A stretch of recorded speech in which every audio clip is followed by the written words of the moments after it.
Well,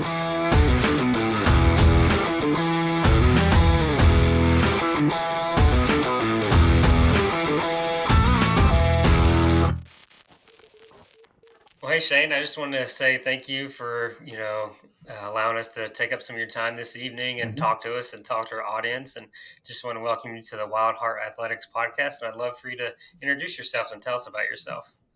Yeah, sure, Ben. Thanks for having me, first of all. Really appreciate the opportunity to kind of talk about my experiences with, the adaptive world and how I move through that. My name is Shane Farver. I am a multi-sport enthusiast and have been for a long time. So I really enjoy rock climbing. I do a little pack rafting. Mountain biking and road biking were my first love, and I've been doing those things for most of my adult life. In 2018, I joined the adaptive sports community following an accident in a climbing gym. And since then, I've been, trying to figure out new ways of experiencing those sports and maintaining a connection to the outdoors world. I'm also the communication director for Adaptive Climbers Festival, which is a festival held in October in Red River Gorge in Kentucky, where a whole bunch of adaptive climbers with varying disabilities come together and climb rocks and have an awesome time. So, yeah, that's me in a nutshell. Fantastic. So you just mentioned like a couple of sounds like outdoor recreational sports that you partake in and stuff like that. Mhm. And so I'm really curious, what do you really love about like the outdoor sports that you're taking into when it comes to mountain biking and climbing and pack rafting? And do you have kind of a your favorite, like is climbing your favorite, anything like that? And then Yeah, my favorite changes. Like, sometimes it's climbing, sometimes it's biking. I forgot to mention I recently got into ice climbing over the last couple of years, so that's been really fun. I don't get to do that one as much as I'd like, but it can be really enjoyable as well. And so, yeah, it really just depends on kind of what I'm into in the moment. Like with anything, my interest ebbs and flows, and it's kind of like, hey, I'm not feeling this right now, why don't I do this instead? And I think that because I have a lot of those passions, that it's easier for me to do that. I found that, I used to coach cycling, for instance, and if something starts to feel like a job, I back off and I do something else. So yeah, it's favorite changes, and I have favorite things about all of them. And I find that there are different advantages that each of these things can give to me, right? So, um, or benefits rather.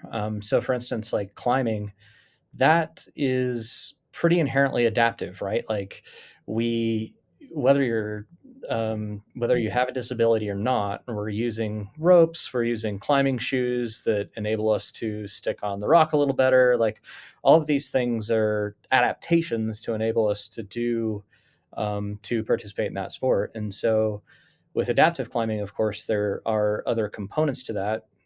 But there's this aspect of climbing where you really do just get to focus on the task at hand because you have to, right? Like with climbing, like you need to be dialed in, you need to know what your move is, what your next move is, and there's a strange kind of peace that comes from that, right? And it can be kind of contemplative where you're like, oh, I need to move this way, I need to move that way, and there's a flow there. Whereas with mountain biking, you have to act very quickly. Like you do not get much of a chance to react, and so that's a different thing, and it's a different skill set that you can develop through that because it's not so, at least how I climb. Like I climb very, I'm in my head a lot, and sometimes that's a good thing, sometimes it's not. But with mountain biking, yeah, you don't get that chance, right? So it teaches you, instead of like that focus that you get from climbing, it teaches you to just at a moment's notice make a decision, which can be hard for people too, right? And so I find that these sports carry forward into other areas of your life, because I think a lot of us experience difficulty with making decisions, and or making the right decision, and having anxiety about that. And so, if you have a pastime like mountain biking where you just kind of have to do it, that helps in other areas of your life, right? Yeah, exactly. And you said something that really resonated with me is like, especially with climbing and how it's peaceful and you get this flow going. I'd love to you for you to kind of elaborate on that because that's kind of what I feel when I start climbing. And there's to me, there's nothing better in the world than hanging on the side of a cliff on a hanging blade and just looking at all the views and like hanging out with the community and talking to people and then climbing. Yeah, it's good stuff. I think that, so I guess I'll talk about my experience as an adaptive climber. And, I have an acquired disability. So, as I mentioned earlier, it was due to a climbing gym accident. I fell quite a ways, around 30 feet, and I maintained an L1 burst fracture in my lower back. And so that resulted in spinal cord injury, cauda equina syndrome. So cauda equina is where your spinal cord kind of starts to branch out to all those other nerves. So I have a lot of spotty paralysis. I do walk. I use leg braces a lot to walk, but I don't move as I did before. And early on, that was really frustrating to me, because you have that memory of, oh, well, this is how I used to climb before, and now I can't do that, right? And so there was always that basis of comparison. And a good friend of mine pointed out, she said, the thing I love about climbing is the problem solving aspect. And I was able to grab onto that and be like, oh, you're right. Like, there's always this problem solving aspect to it where you're trying to figure out how to move and what to do and where the next move is and where the next hold is, and how to not get pumped out so fast. And that still applies. It applies in a different way now, but having that opportunity to try to solve the problem of how my body moves or doesn't move, is really rewarding to me. And that's that kind of flow, right? Like, that's that idea of like, well, how am I going to do this? And you figure it out as you go along. You don't have to think about it as much as you learn how to climb, as an adaptive climber. But yeah, there's something to that I just love. And when you talk about climbing in those terms, problem solving, and thinking about how to work around something or work with something, your body as it is, there's something so inherently rewarding about that, right? And again, like, going back to that idea of like, well, what tools would this give you? Well, problem solving, like, that's something that we have to deal with every single day, right?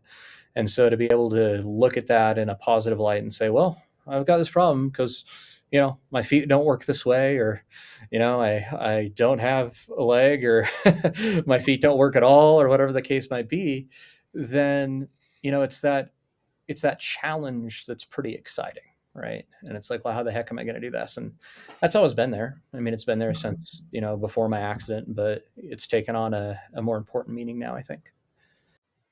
Yeah, I appreciate you sharing that story and especially kind of talking about Kataquana because that's a very, that's a rare thing for a lot of people to have, especially, using my physical therapy background in the school I'm in. We've covered that before. And I really do love how rock climbing, you associate it with the problem solving, right? Because you have to solve problems on the fly. That's what you're doing every time you go to make a move, whether you're taking a step, moving a hand. And you really mentioned that it's kind of had a really good life crossover for you. And do you find the same thing that you do with climbing and other sports and they contribute to your life just the same, or does climbing contribute just a little bit more, do you think? Um, More or less. I don't think I have a strong opinion on that, but in different ways, right? Like, I think it kind of creates this whole picture where um, I get different things from the different sports that I participate in. And so, um, and I think overall, my reasons for being outdoors are different, like, regardless of the activity. So, prior to my accident, it was kind of that, I don't know, like, for lack of a better term, like conquering mentality, right? Like, I got to climb this, this many pitches, and I got to, climb this grade and whatever. Um, and that has changed for me a lot. And, and I think that's been actually a positive outcome of all of this, because when I think about it in retrospect, um, it's not to say that you shouldn't push yourself. It's not to say that you shouldn't like try to expand your horizons, your abilities. And for a lot of people, that means like grades and things like that. But like at the end of the day, I never could quote unquote conquer the mountain. You know what I mean? Like that, and that has nothing to do with being disabled.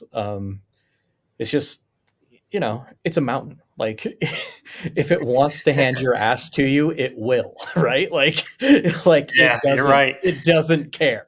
Like, and so, that idea of like, always trying to achieve and overcome, that's just not much of a thing for me anymore. And I think part of it is, my how I approach adaptive climbing. I mean, there are friends of mine who are extremely competitive and extremely good climbers, and that's kind of their bag. For me, I'm just like, hey, I just want to be here, and part of it is the environment. I think one thing that climbing is really good at in particular is community, right? Because there's this aspect of climbing where like most of the time, yeah, you're looking for a partner, right? Like you don't do this by yourself. Like inherently, you don't really do this by yourself. Like, if you're rope soloing or on an auto blade, whatever, well, I guess you can do that. But by and large, like it's a group activity, at the very least, it's a couple activity, right? Like whether that's a climbing partner, a significant other, or whatever. And so, like, there's just this ready built community that's so meaningful to me. And I remember early on, like when, I was very early in my recovery, I was in and out of physical therapy constantly. And with spinal cord injury, like you don't know what the rest of your life's going to look like necessarily, especially like those first months. You're just like, I don't know. I don't know what I'm going to be able to do. I don't know what I'm not going to be able to do. And I remember still being in the hospital and seeing examples of people who, were, I was on Instagram and it was like, oh, adaptive climbers, adaptive mountain bikers, whatever. And, that gave me such peace to know that I could still do those things, and it might look a little different and I might have to approach it a little differently, but it's still a thing. And with climbing in particular, you show up and you have this community, right? Like, one of the things I did a few years ago, this was kind of tail end of the pandemic, and it was like when I was first starting to stick my head back out there. And Paradox Sports had this event in Shelf Road, Colorado, and it was just like a couple days of camping and climbing. And aside from their program director Sam Sala, I didn't know anybody, and I was just like, you know what, I'm doing it. Like, I'm just going to buy this. Like, I'm going to register. I'm going to drive 9 hours. I don't know anybody. Like, I'm just going to do it. And um, it was so important to show up and get out of my car and be like, automatically, like, you folks are my people. I don't have to explain to you what's going on with me.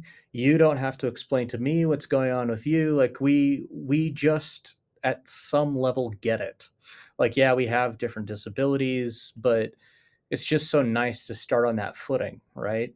And not have to feel like you have to explain like what you deal with or what you don't deal with. And the important part is like, well, let's just climb together and we'll figure it out, right? And and I think um in other areas that can be more difficult, right? When you're showing up as the person with a disability, with able-bodied folks, like, sometimes you can just do what you do. Other times, like, you feel a little obligated to explain, like, oh, this is how I move, this is what's going on, so on and so forth, right? And there's always that or oftentimes at least, that gap where you feel like, well, I've got to actually like um, try to become a part of this community, right? Whereas with like the adaptive events I've attended, no, you just show up, right? And that's how it should be. Like that's always how it should be. But the community aspect of climbing has been really, really important to me, and I think that's one of the biggest, if not the biggest, reason that I do it these days. You know, uh, do I care about the grade that I climbed or didn't climb? Kind of, but oh, sorry, I lost my earbud. Oh yeah. Um, do I care about those things? Yeah, kind of. I mean, sure. Like I like to challenge myself, but at the end of the day, like whether I had a good climbing day or a bad climbing day, I'm still surrounded by the people that I really love and care about. Yeah, I think that's important. I mean, you put a lot of really good points out there, right? Especially with climbing, it comes to the community because to me that's the biggest factor and like why I've stayed with climbing for so long is just the community. And and I really liked how you pointed out that like when you went to the Paradox Sports, one, you push yourself out of your comfort zone, which we all individually need to do because that's how we grow. But then you're in a community where, like you said, you don't have to explain yourself. No one's going to ask you questions. I mean, they might, but most part, it's just like you're there to climb. You're meeting other people, and there's benefits, like you've said, to be around people that are in very similar situations and not. And I kind of understand where you're coming from because, like, being a part of the veteran community, like that's really you can see, like I said, you can just there's a difference when you're around somebody that's kind of has a better understanding what you do. And kind of speaking on the climbing community, in my personal opinion, there's nothing like it because people are just so very welcoming and very loving. I was talking to Morgan Loomis, and that's what she said. She's like, the climbing community was just so loving and accepting of me. It was just like a second family. And so I'm just kind of curious how like that has also kind of impacted your life, and do you feel the same? Yeah. Um, so that paradox trip, I was introduced to people that I now consider some of my best friends. And that was a feeling that I had after 2 days. I was like, oh, I'm gonna be hanging out with these folks a lot. You know what I mean? And it was just like, yeah, I'm gonna stay in touch. And I think that yeah, it's just this amazing group of people. And um, my family, when I was growing up, they had a saying, and it's there's a pony in every pile of horse shit. And um, there's a lot that's horseshit about this particular disability, but my pony is this community. I mean, like I cannot ask for anything better, um, and it means a great, great deal to me because when all's said and done, I mean, that's what you have, right? Like I think this happens to everybody where, whether you have disability or not, like eventually you can't do the same things at the same level, right? Like that's just not a thing. And mine was kind of like a light switch because of what happened. Like can do this one day, can't do it as well the next day. But we all experience that, right? Where it's like, well, we can't do this same thing in the same way. And so like then your priorities start to shift. And for me, it's really about community and realizing that, um, at the end of the day, they're there for me, and I hope I'm there for them in the way that they need me to be. Um, I was involved with adaptive programs at my local gym, and um, just welcoming people into that fold was really rewarding. And you'd have people come in who they start with, well, I don't know if I even want to get on the wall or if I can get on the wall. It's like, okay, let's get there first, right? Let's get you on the wall. Oh, look, you're on the wall. Oh, look, you're at the top of the wall, right? Like and then, there's something that comes with that idea of confidence and belonging and all the things that we human beings need. Yeah, and you said something really important too, is like accepting the fact that you're either A, not going to be where you used to be, and like, you mentioned comparing yourself to before and after. And touching on the community aspect still, you mentioned that you're involved in like local programs for like adaptive climbers and stuff at your local gym. What's a How can we expand that? Because I know there's other gyms out there that a lot of people are doing that, but I'm curious if maybe have you ever thought, or are you kind of constantly thinking about a way to expand kind of a reach for like adaptive programs at climbing gyms? Yeah, I mean, this is something a friend and I have talked about a lot. and yeah, we were talking about expanding climbing within gyms and elsewhere, and a friend and I have talked about that a lot, and we think that a lot of these adaptive programs are really, really good at giving people that like introductory taste of a sport, like climbing, like mountain biking, like road biking, whatever, right? And that's great.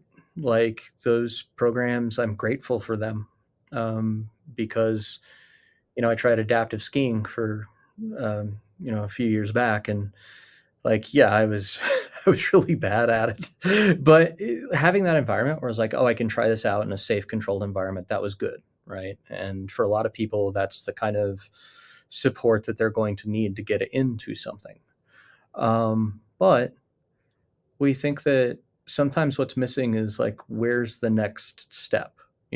I mean, like, if you think about how people traditionally get into things like climbing, like it's pretty organic, right? Like, I mean, Right. speaking for myself, like I had a friend who co-owned a climbing gym, and I started showing up at the climbing gym. And after a few times, he's like, "Do you want to go outside?" I was like, "Sure." And this is how you lead belay. Okay, I'll do that. And here's trad. I need you to pull the gear while you climb up after me. Okay, great. Here's a multi pitch, and it's just that kind of natural progression, right? Where you're like, oh well, um, now that I know the basics, I want to keep moving, and it's a mentor relationship often, right? Like you have somebody who's better than you, they're showing you the ropes, you're doing the things, and um, for the adaptive community, that can be harder, right? Like because we do have different physical needs that need to be addressed, and so that does create more of a challenge. But at the same time, like with a lot of organizations, it's like, well, where is the next step? Like if I'm ready to be in a not so controlled environment, right? um, how do I do that? And oftentimes, like through no fault of their own, like these organizations don't necessarily have the answer, because that's not what they're for, right? Like they're structured for highly controlled environments. They're structured for that type of interaction and that type of support. And so when you think about, okay, well, what are we going to do once we want to progress past this? Well, you still got to address the aspects of disability, but at the same time, like how do we push each other a little bit farther for those people who want to go farther? I see some of that, within the Adaptive Climbers Fest. One of the things that we're really proud of is a lot of the clinics that we host are hosted by people with disabilities, right? Like, I took a trad clinic, and um, my friend Josh was out there with his walker, and he's like, "Hey, this is a good placement. This is not a good placement. This is," and it was like, "Oh, cool. All right." And it means a lot that we're starting to take up that mantle a little bit more within the community and try to push ourselves forward and advocate for ourselves, and not necessarily waiting for somebody to do it for us. And that's an energy that I've felt has really increased over the last several years, where we're starting to see people express a desire, an interest, to be like, no, let's do this for ourselves, right? Let's figure this out. It's not to say that we don't love our allies and want our allies and need our allies, but at the same time, we want to start taking those reins and being out in the forefront a little bit more. And we are always looking for those opportunities, right? And so, yeah, I think in those ways we're seeing things kind of push forward a little bit. Yeah, I think you're right, especially when you start mentioning that you guys are taking the mantle on that one and kind of taking charge of that. Because you mentioned the Adapters Climber Fest, which you and I spoke before, and that's all run by adaptive climbers and stuff like that. And you guys are the ones that are running the courses or like the little stuff you guys do. And then I talked to Ben Mayforth too, who's also trying to get his SPI to be able to take climbers out. And then his name's Jake Frank. I talked to him, same thing. He said in the future he's wanting to do that. And so I think that's really fantastic. You guys are doing all this. And do you think it's important that it's you guys that are taking the charge on that? I mean, I know the able body community obviously is always there and stuff like that, but how important is it for you guys to be the one taking the charge? I think it's really important in several ways. Like, one of which is just what I was talking about before, like that automatic connection and, being able to show up in a space and have a feeling that people get you, right? Um, there are a lot of non-disabled providers out there who do an excellent job, right, working with the adaptive community. Like, they know what their interactions ought to be. They kind of know some of the issues that their clientele might face, and they're solid, but they're never going to know on that kind of intrinsic level, right? Like as much as they know, they will never know what it is like to inhabit a body with a disability, right? And so I think there's something extremely valuable there, where even if I, for instance, am working, and I climb with people with different disabilities from my own all the time. Jake's one of them, Ben's one of them, right? And like they experience things differently, of course, because their disabilities are different. But I think that um, there's a good starting place there, right? Where it's like, well, I know I have to move through the world differently. Well, what are your things, right? And we start talking about those, and going back to that problem solving aspect, like people within the adaptive community necessarily are really, really good problem solvers, because there are a lot of things in the world that do not cater to us in the ways that they should, right? And so, like, it's this constant feeling of, well, I don't think that's going to work. Let's try this, right? Like, I have three sets of AFOs, so ankle foot orthotics, right? That I use for different things. And so it's like this constant, well, these don't really work for that, but they work well for this. Well, this doesn't work for that, so this works well for this. And, just that constant trying to figure things out, and adapting, go figure, right? So yeah, I mean, there's a mindset that's cultivated there within our community. It's not to say that it can't be cultivated elsewhere, but by and large, we tend to be pretty good at it because we have to be. And so, yeah, like that's why I think we need to take that mantle. And there's also just that representation piece, right? Like, um, we want leadership um, coming from within the community that serves the community, right? Like, that's valuable. Do you guys have is there like a group or something that every adaptive climber can kind of be a part of? I mean, because I know you have climbers from like Canada and Germany, like other countries that are, you guys are still friends with. So, like, what's a great way that you guys kind of communicate and collaborate to, like, really expedite, like, help the growth of this? Yeah, that can be a challenge because I'm grateful that I have friends from all over the world, but they're from all over the world. So, I get to see some friends from Canada like maybe once, twice a year. Um, and I do laugh because um, we're a smallish group. Like there aren't that many adaptive climbers in the world, right? I mean, it's growing, but I travel all over the place and I see the same 50 people because we're all just kind of skipping around and doing the same things. Um, but yeah, I mean, like a lot of those opportunities come from the competitive scene. So, you'll see paraclimbing competitions and everybody kind of meets up for those. Adaptive Climbers Fest is another obvious one.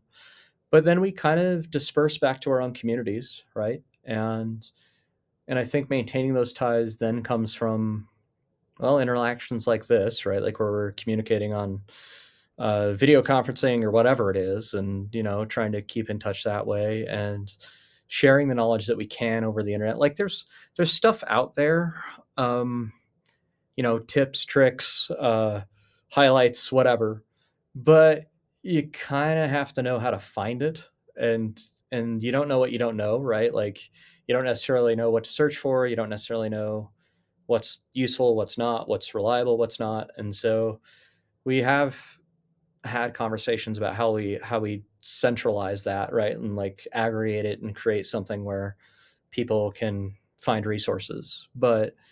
Um but yeah, like it's we do have these adaptive climbing groups out there.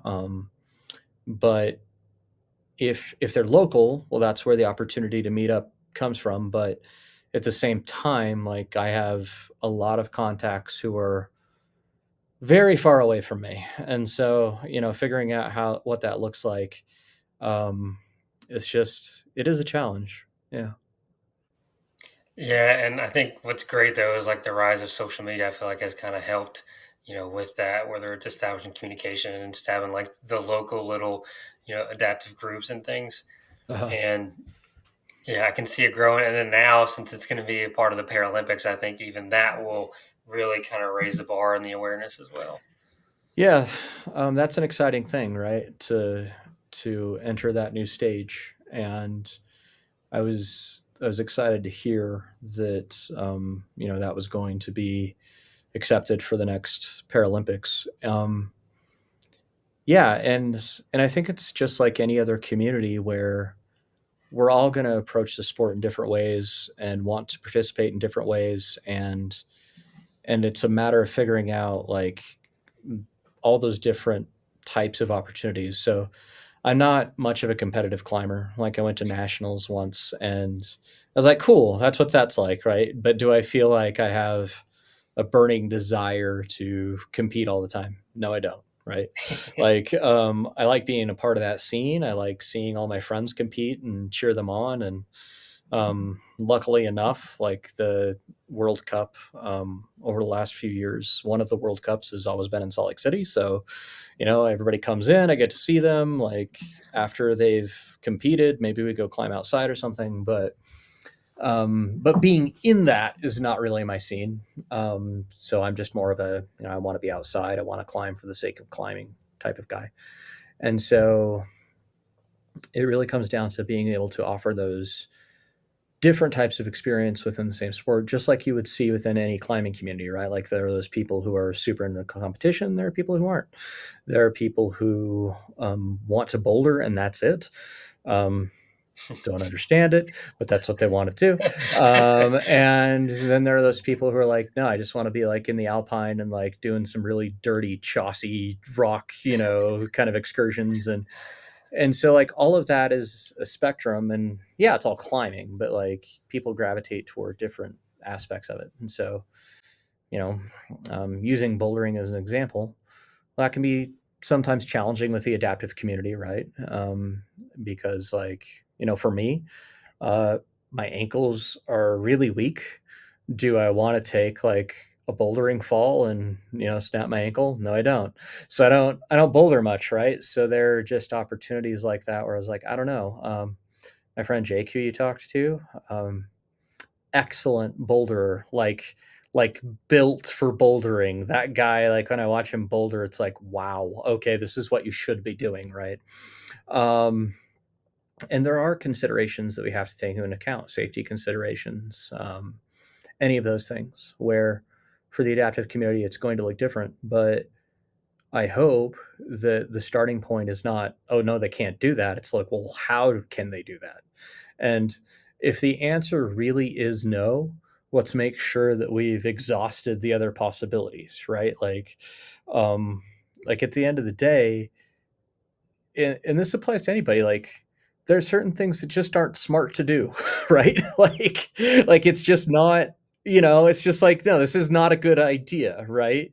But that should not be our starting place, right? That should not be something where we're like, well, you can't do this because you use a wheelchair or you have mobility issues or whatever it is. Like most of the things I've seen, yes, they can. Yes, we can. Like it just takes some ingenuity.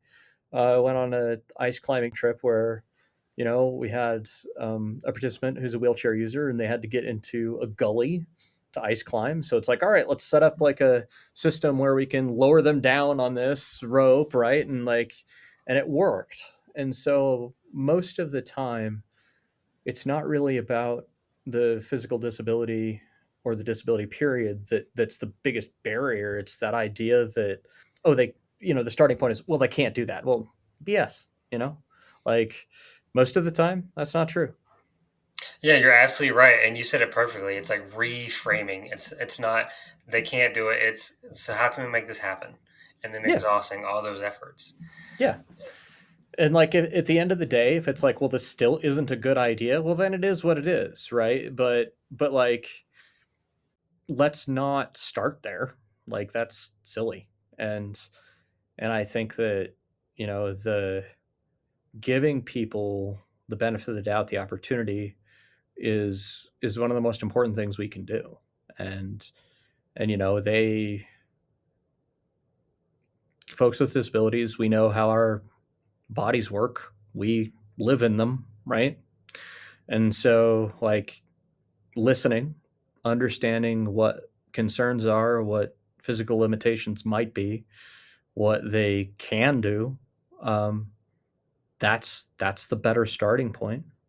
Like the thing that I've come to appreciate since acquiring my disability is that it's extremely nuanced, right? Like, um, I remember one day I had parked in an accessible parking space, and I had my bike on the back of my car. And my immediate thought when I got out was like, oh man, I'm going to get some dirty looks for this, right? And you don't really have the opportunity to explain to people, well, and this was especially true back then, well, I can bike for a long time. I get tired walking 30 feet, right? Like different muscle groups, different like experiences with those muscle groups. Like it is not a cut and dried thing. You know, I have a lot of friends who use wheelchairs intermittently. Like, I don't think a lot of people necessarily understand that, right? They assume if you're using a wheelchair, well, then you're using a wheelchair and that's what you do and you don't walk at all. Well, that's not true, right? Like it's true for some folks, it's not true for other folks. And so, with cauda equina syndrome, my paralysis is spotty. Like it's all over the place. Like my calves are shot. My toes are pretty paralyzed. Like I can move them, but it's more like as a unit, right? Like it's not like I can't do that anymore. I can just kind of go like this. My feeling is really spotty. Like I can tell sometimes if somebody's touching my foot, but at the same time, I could have a gigantic blister on my foot and wouldn't have any clue. And so, like, having gone through that and experienced that, it's like, oh, this is very nuanced, right? And we shouldn't look at something and say, oh, well, that's the case because you don't know, right? Like, and so giving people that opportunity to explain what they need in order to succeed and what they want out of the experience. Um, those are the important questions to ask. Yeah, and I agree and concur with that because like I've been so fortunate to receive like a basically one-on-one education with everybody I've talked to. Like, you mentioned that people that use like wheelchairs intermittently, like, yeah, that would have crossed my mind because like I'm not in that community. But one something I really want to highlight though is you're talking about, kind of being more intuitive with what your body needs and what you need. And, you mentioned that all these sports that you do and stuff like that, and how you ride a bike and walking is a little bit different. What what do you do on a weekly basis for like training and stuff like do you just climb and ride, or do you like have a strength training routine and things like that? And I'm kind of shifting the conversation a little way towards that because I'm very curious like what you do on a daily basis and like a weekly basis because you're so Yeah. active. So I'm pretty bad at keeping up on things. Like, I'll admit it. I've got a full time job and everything else, and that's a lovely excuse to not stay with something, right? But yeah, I mean, when when I do dive into those things, it's just what are the exercises that I need to do to feel like I'm functional, right? And what that usually comes down to for me, doesn't necessarily have to do with my legs or my spine or anything like that. Like, my shoulders are pretty bad, and so just doing, yeah, I'm a wreck. But just doing like daily shoulder exercises or something to that effect can be really effective. Um, I do hit hang boards, and try to keep that up. So right now I'm mountain biking more than I'm climbing. So just like having a hangboard routine and keeping up on that so that when I do return to climbing, I don't feel like I'm starting from, zero is a good thing. And it goes away quickly, right? Like, if I'm injured or something like that and I can't climb for like a month or something or two, it's it feels like you're starting over, you know? It's like I don't it doesn't take long for you to regain that muscle memory, but you're like, well, I feel like I'm starting over. And so keeping that maintenance and understanding that, oh, I'm going to return to this, even if I'm not doing it so heavily right now, I think is really important.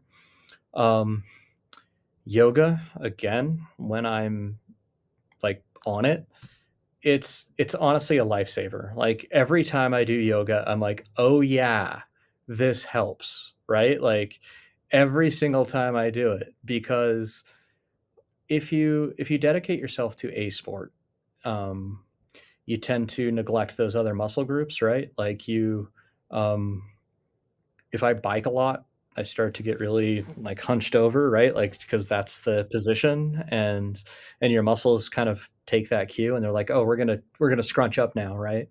And so, realizing that that's going to happen and doing things like yoga, where um, it at least reminds you that there are other muscles there, right, that need to be taken care of. I think that's really important. So yeah, I mean, and then sometimes when you're limited by injuries or anything like that, it's a matter of thinking about, well, then what can I do, right? Like, I've had um, a fair amount of finger injuries lately, just like pulley injuries and stuff like that, which, um, they drive me nuts because like they seem like insignificant, but they can really kind of ruin your day. And so it's like that weird space where like, no, I don't feel bad enough that I can't climb. And then you climb for like 20 minutes. You're like, no, that was a terrible idea. Like, I can't move these fingers anymore. Right. And so, like, yeah, it's listening to your body, I mean, that's one thing that I've had to really pay more attention to, is that, um I tire out more easily, with the imbalance that happens in my muscles because of my paralysis. Like, I'm taxing those other muscles extra hard. Like, I think part of the problem with my shoulders, my fingers, anything like that, is that I have to rely upon my upper body more because my legs aren't necessarily going to hold the same weight that they did in the past, right? And so, I'm taxing those more often and more severely. And so, yeah, just paying attention to that. And as hard as it is for me, because it is, like, every once in a while you just have to look at yourself and you're like, no, this is a rest day, right? Like, I think I think all of us kind of feel that, where especially with climbing, like, yeah, I don't know, we're a fairly addicted bunch where it's like, no, I'm just gonna climb, I'm just gonna climb. And and sometimes you just have to be like, no, that is not at all what your body is telling you right now, right? Like you have to listen. And especially with me, it just takes me longer to recover. Part of that's age, part of that's my disability, but like, it just takes me longer to recover. And so, if this is something that you want to do for the long term, well, then you have to take care of yourself in the short term, right? As hard as it is to do that sometimes, because, like, my mental health is very tied to my physical activity, very, very tied. And that's been the case for a long, long time. And so if I'm not able to be physically active, well, that bums me out, right? and and so being able to be like, oh, I need to do this. I need to rest. I need to take care of this injury, this thing, this imbalance in my muscles, whatever. Um, that's pretty key. And it's not something that I've always been used to or always listened to, right? Like, but now I have to pay more attention, because, like, if I do overdo it, well, these days it just takes that much longer to get back, right? Yeah, and that is the hardest thing to do, is to take a step back, especially like you said, being physically active is such a respite for your mental health. Like, and I think that's something people really underestimate about exercise. And, when I say exercise, some people like think going to the gym and bodybuilding. I'm like, but climbing in itself is a physical activity which is going to get you in shape. You're moving your body, Yeah. you're going to gain benefits from it.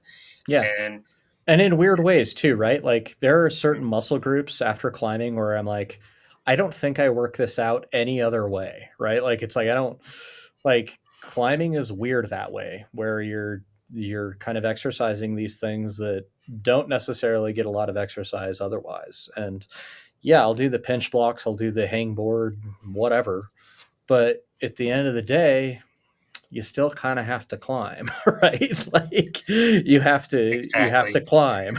So, yeah, like, I yeah, it is hard. And, like, it's always, well, for the last at least 20 years, my outdoor experiences, my physical activity, that is a key component to my mental health, you know? And so I think, particularly with folks in the adaptive community, um, that ability to participate ebbs and flows, right? And so, like, you might be able to do things one day, and the next day you're like, nope, body's not going to cooperate. It's not going to happen, right? And so, uh, on the one hand, you kind of have to listen to that. On the other hand, like, how do you maintain that mental health balance? And maybe it just looks like getting outside, period, even if you're not doing something, right? Like, maybe it means going to the crag and just hanging out, because that can be rewarding and effective too, right? And so, yeah, I think, for me at least, like, it's trying to figure out what those middle ground things are, when you feel like you can't really, like, give it your all. And sometimes you can't. Yeah, that's the biggest thing, and I like you said, that getting outside and doing something, even if it's being social, because then you get those benefits of being social, and you're not really concerned with like, oh, I didn't train today. It's like, okay, but you got outside. Right. And, like, and that can be enough, right? Like, and sometimes you have to take those half measures where you do what you can do, and that's good enough, you know? I mean, um, I just I've learned not to beat myself up so much, or I try not to. Like, I still get frustrated, There are days when I'm climbing where I'm like, why am I even doing this? Like I'm apparently not good at this anymore, or something like that. But but no, like you're still there, like you're still out there, and I think more and more that's becoming the point for me.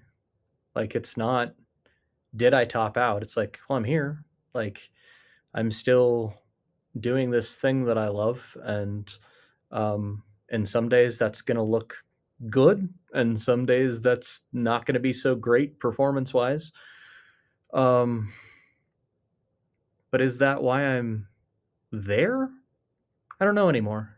Like I don't know anymore. Like, is it really really important to me that I top out? Well, there's that sense of accomplishment, right? There's that sense of, hey, I did this thing, and that still feels great. But you know, if I'm halfway up a route and I can't do it because of XYZ, that's also great. I'm still out there, right? Like I'm still out there. Um and I think one of the things that I've learned about adaptive climbing is that grades don't matter as much anymore. Like I could do like it depends on how the route is. I might be able to do a 9 better than I can a 6, right? If the route's a particular way, because that's the nature of adaptive climbing for me, is like, well, it depends on the style, it depends on how the route goes, and I if I really want to frustrate myself, um, I'll head down to the granite slab at Little Cottonwood Canyon and just like, throw myself at this wall and you know, curse everything around me, but I still do it. Like, like it's I don't know. That's a different, that's type two fun. It's a different thing where it's like I know I'm gonna be bad at this, right? Like it's like I know this is like one of the biggest challenges for me climbing wise, because I don't um I don't have any plantar flexion, the ability to toe off of anything, right? Um I wear some AFOs that help with that, but like like am I the optimal climber for granite slab where like you're just trying to smear your feet on basically nothing? No. That's not a thing that typically goes very well for me. But I still want to experience that. I still want to see what happens, there's a lot of wailing and gnashing of teeth, but I want to see what happens. Well, I think that kind of goes back to like your comment, right? Because you're talking about, okay, maybe I can't do this, but I'm still out here. But you made a comment at the beginning, where you were coaching cycling, and sometimes it becomes almost like a job.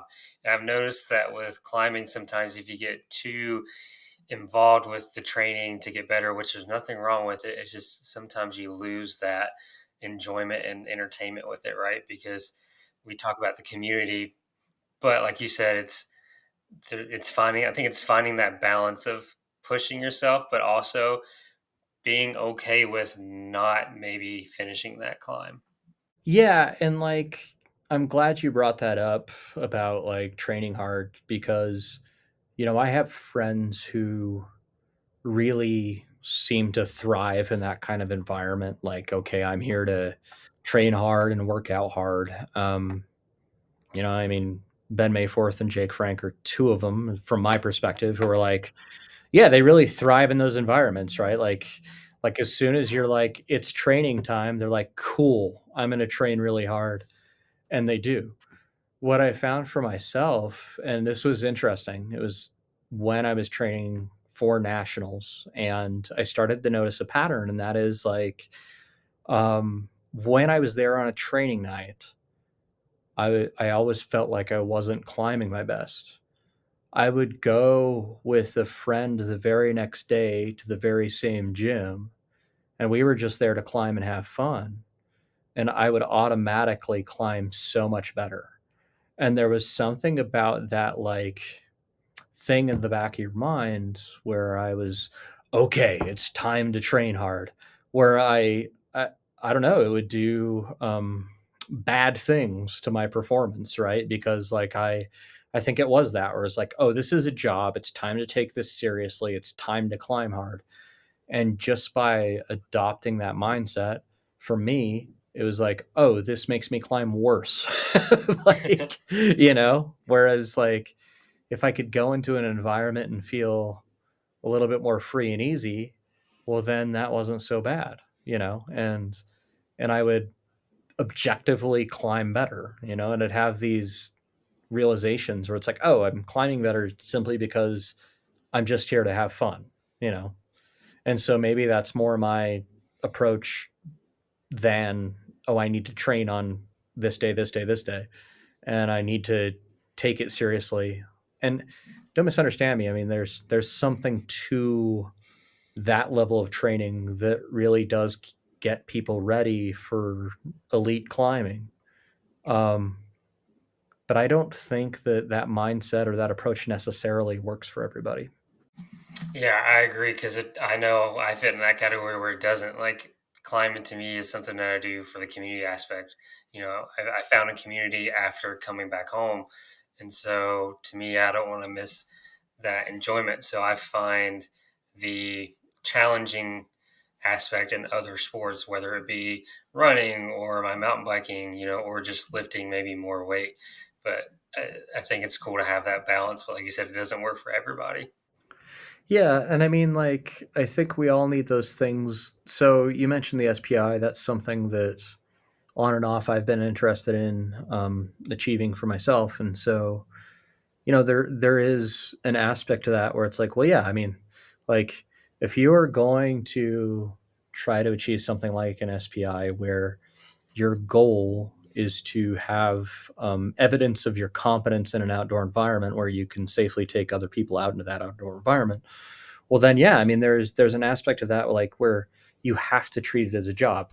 Like there's a reason that I have practice rope in my office so that I can just like try to like remember these knots and tie them and realize like what's a good knot, what's not, and because you do have to keep up on that stuff. It goes away fairly quickly, and there is kind of a, I don't know, a jobby aspect to that, right? Like you have to know these things, you have to do them well. It's no longer about you and like whether you climb hard or not. It's about being safe with other people and being competent with other people. And so yeah, there's very much like a necessary, like, for lack of a better word, job component to that where it's like, well, I have to know my stuff, right? Like I have to know this stuff. And it's not about like having fun all the time, because there are certain things that you just have to do well, period, right? Um but at the same time, you also have to have those things where like it's not a job, right? Like I have a job. I have a full-time job. I don't need a lot more in that area, right? Like I don't need to treat every aspect of my life like a job. And among the things that I do currently, pack rafting is probably the thing where it's like, no, I'm just here to goof around. Like, it's a water sport. You have to take it seriously. Water can be dangerous. It's unpredictable, but like, but no, I just want to get on the river and have fun, right? Like, I'm not here to be like, yeah, I nailed that particular technique. I don't care. Like, I don't, like, that's not something that I do to feel like I always need to be achieving, right? Like, it's just like, no, I'm here to float on a river. It's 105 degrees outside. I just want to float on this river, right? Like, and, and for me, like, I have to have that kind of pastime too. And I have to have that kind of experience too. Because otherwise, like, if you lose sight of what the enjoyment's all about, well, then I don't know. I just don't do well, right? Like, if you lose sight of that enjoyment, it's like, well, I'm not having fun anymore, right? Yeah, I think you've hit pretty much everything on the head throughout this entire conversation, and your insights have just been incredible throughout. And I've learned so much, and I know you got to get out of here, and so I just wanted to, say I really appreciate, the opportunity to get to talk to you, and it's been a pleasure to meet you and get to do this conversation. And thanks for all Yeah, your insights and helping us kind of understand the adapting community a little bit better and getting to know you. yeah, It's been great. yeah. No, thank you, Ben, because like I think per my earlier comments, getting people within the adaptive community out there, I think, is really important.